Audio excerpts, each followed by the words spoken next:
2024 में बंगाल को लेकर क्या महत्वपूर्ण आंकड़ा बन सकता है, क्योंकि सियासी हलचल काफी बढ़ चुकी है और उसी बीच जो सर्वे के आंकड़े हैं वो भी चौंकाने वाले सामने आ रहे हैं। तो जनता किसके पक्ष में जाएगी, क्योंकि बंगाल में पंचायत चुनाव हो, विधानसभा चुनाव हो और लोकसभा चुनाव में काफी अंतर देखने को मिलता है।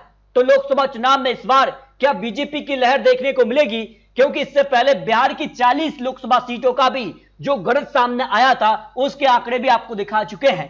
तो अब बात करते हैं कि बंगाल में क्या कुछ आंकड़ा बन रहा है, क्योंकि पीसीएससी के जो सर्वे है जिसमें काफी कुछ यहां पर बड़ा उलटफेर देखने को मिल रहा है। इंडिया टुडे ने हाल ही में बंगाल पंचायत चुनाव के बाद कुछ महत्वपूर्ण आंकड़े रखे हैं, जिसमें अगर बात की जाए तो जिस खास से पंचायत चुनाव के आंकड़े रहे हैं, जिसमें टीएमसी ने जिला परिषद की 200 सीटों पर कब्जा जमाया है, जबकि पंचायत समिति की 317 सीटों पर कब्जा जमाया है, ग्राम पंचायत की यहां 2644 सीटों पर कब्जा जमाया है, जबकि बीजेपी जिला परिषद में 0 seat, left 0 seat, Congress 0 seat रही। वहीं पंचायत समिति में BJP 6 seat, left 2, Congress 0 seat रही।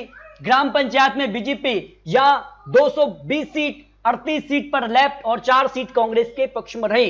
इस तरह से पंचायत चुनाव में टीएमसी ने एक बड़ी जीत हासिल की है, लेकिन लोकसभा चुनाव में भी काफी कुछ बदलाव इस बार देखने को मिल सकता है, क्योंकि कुछ आंकड़े बेहद ही चौंकाने वाले सामने आ रहे हैं।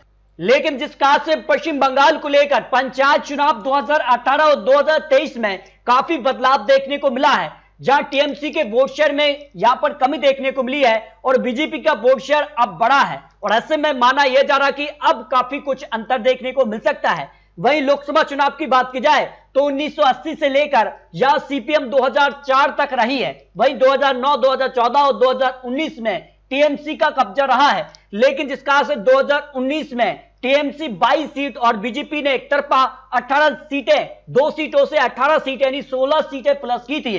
और इसी तर्ज पर बीजेपी का दावा है कि पश्चिम बंगाल में 2024 में वो बड़ा कुछ करने जा रहे हैं। लेकिन जो ओपिनियन पोल है उस हिसाब से क्या कुछ आंकड़ा बन सकता है। वही विधानसभा चुनाव की बात की जाए तो यहां पर बात की जाए 1972 से लेकर यहां पर जिस खास से लेफ्ट का 2006 तक कब्जा रहा। वही अगर बात की जाए तो 2011, 2016, 2021 में तीनों बार यहां विधानसभा चुनाव में ममता बनर्जी ने हैट्रिक लगाकर एक बड़ा इतिहास रचा है और एकमात्र ऐसी महिला मुख्यमंत्री हैं जो कि 3 बार लगातार मुख्यमंत्री बनने का रिकॉर्ड भी अपने नाम कर चुकी हैं। तो लोकसभा चुनाव में क्या कुछ आंकड़ा बनेगा। पश्चिम बंगाल के लिए 292 सीटें आती हैं और जिसका से विधानसभा चुनाव में टीएमसी ने 207, बीजेपी 81 सीट, कांग्रेस 2 सीटों पर रही। इस तरह से अगर बात की जाए तो बीजेपी ने सीटों में इजाफा किया है, लेकिन कांग्रेस लेफ्ट पश्चिम बंगाल से अब कहीं ना कहीं छोटी पार्टी बनती जा रही है और सीधा मुकाबला बीजेपी वर्सेस टीएमसी होने जा रहा है। तो बंगाल में टीएमसी का वोट शेयर अगर 2016 की बात की जाए तो 44% रहा और 2021 विधानसभा चुनाव में 48% पहुंच गया। इसके पीछे की बड़ी वजह रही कि कांग्रेस और सीपीएम का वोट शेयर में लगातार गिरावट रही और बीजेपी के वोट शेयर को भी अगर देखा जाए तो 2016 में 10%, लेकिन विधानसभा चुनाव 2021 में 37% वोट शेयर बढ़ा। यानी बीजेपी को जबरदस्त फायदा मिला है विधानसभा चुनाव में और लोकसभा चुनाव में भी। अब देखिए बंगाल में टीएमसी का वोट शेयर की अगर बात की जाए, लोकसभा चुनाव 2014 में 39% वोट शेयर और 2019 में 43% वोट शेयर, जिसका से वोट शेयर में लगातार टीएमसी का इजाफा हो रहा है। वही बीजेपी की बात की जाए तो 2014 में केवल 16% वोट शेयर था, लेकिन 2019 में 40% वोट शेयर मिला। यानी लगातार बीजेपी का वोट शेयर अब बढ़ता जा रहा है। तो ऐसे में वोट शेयर के मामले में बीजेपी भी अब काफी कड़ी टक्कर पश्चिम बंगाल में दे रही है, लेकिन लोकसभा की क्या तस्वीर बन सकती है, इसको लेकर कुछ महत्वपूर्ण आंकड़े सामने आ रहे हैं।